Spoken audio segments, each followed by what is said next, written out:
நமஸ்தே. இப்போ நம்ம பிராத்தமிக் புக்கில் இருக்கிற பாடம் 14 லெசன் 14 அதுக்கான ஏக் வியாக்கியா மே உத்தர் தீஜியே, அதாவது ஒரு வரியில் பதில் எழுதவும். ஒரு வார்த்தையும் எழுதலாம், ஒரு வரியிலையும் பதில் எழுதுகிற மாதிரி இருக்கும்.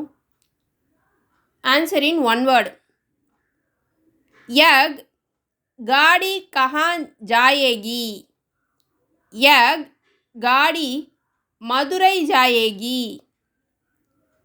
यह गाड़ी कब छूटेगी?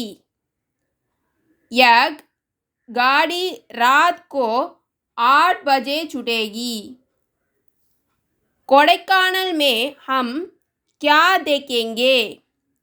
कोडाईकनाल में हम வேதசாலா தேக்கேங்கே. இந்த ஃபுல் வீடியோக்கான லிங்க்கை டிஸ்கிரிப்ஷனில் போட்டிருக்கேன், அதை பார்த்துக்கோங்க, உங்களுக்கு நல்லா புரியும். இந்த வீடியோ பிடிச்சிருந்ததுன்னா லைக் பண்ணுங்கள், ஷேர் பண்ணுங்கள், சப்ஸ்கிரைப் பண்ணுங்கள். நமஸ்தே, தன்யவாத்.